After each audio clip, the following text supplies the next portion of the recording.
दोस्तों आज के इस वीडियो में बात करेंगे नालंदा विश्वविद्यालय की। दोस्तों ये विश्वविद्यालय एक समय में आज के ऑक्सफोर्ड और कैम्ब्रिज के बराबर थी, जहां दुनिया भर में लोग पढ़ने आया करते थे।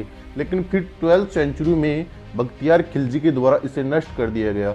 दोस्तों इसी के साथ ही 90 लाख रखी किताबों को भी जलाकर राख कर दिया गया। दोस्तों एक सवाल जो आप और हम सबके बीच में उठता है वो है कि नालंदा विश्वविद्यालय ना ही किसी राजा का किला था और ना ही कोई मंदिर जहाँ कोई बहुत ही कीमती हरे जवाहर रखे गए हो।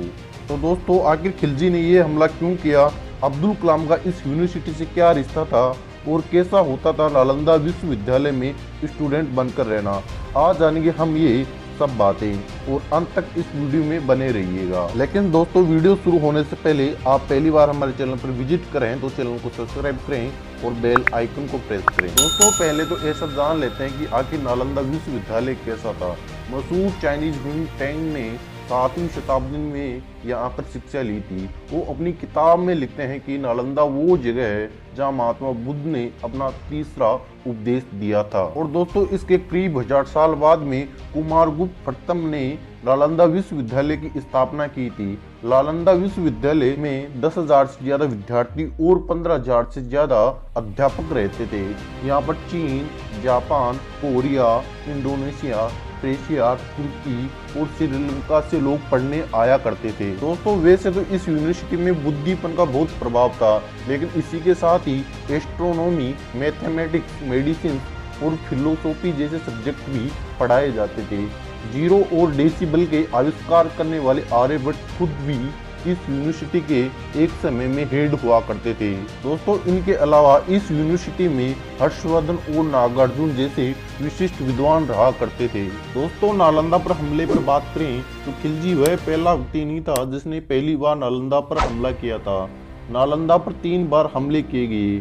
455 से 468 ईस्वी तक सेंट्रल एशिया से आए हुन्स ने समुद्रगुप्त के समय हमला किया गया और नालंदा पर दूसरा हमला 7वीं शताब्दी में हुआ था, जब बंगाल के गुदास ने इस पर हमला किया था। फिर इसको राजा हर्षवर्धन के द्वारा रिस्टोर किया गया।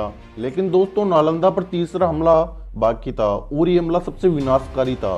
करीबन 1193 में बख्तियार खिलजी एक एक करके भारत के सभी इलाके जीतने में लगा हुआ था, तो वो बीच में बीमार पड़ गया और कई डॉक्टरों को बुलाने पर भी ठीक नहीं हुआ। खिलजी को राहुल श्रीधर को बुलाने के लिए कहा गया, जो मेडिकल के क्षेत्र में ज्ञानी थे।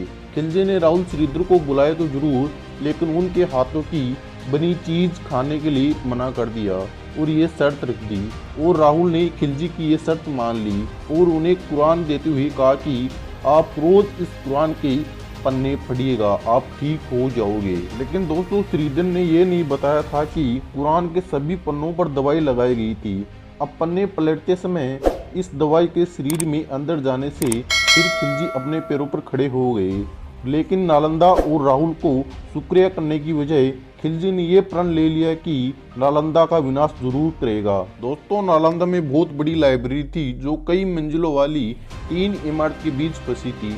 इन 3 इमारतों के नाम रत्नोसागर, रत्नोदाही और रत्न रंजक। इन 3 इमारतों में कुल 90 लाख किताबें हुआ करती थी।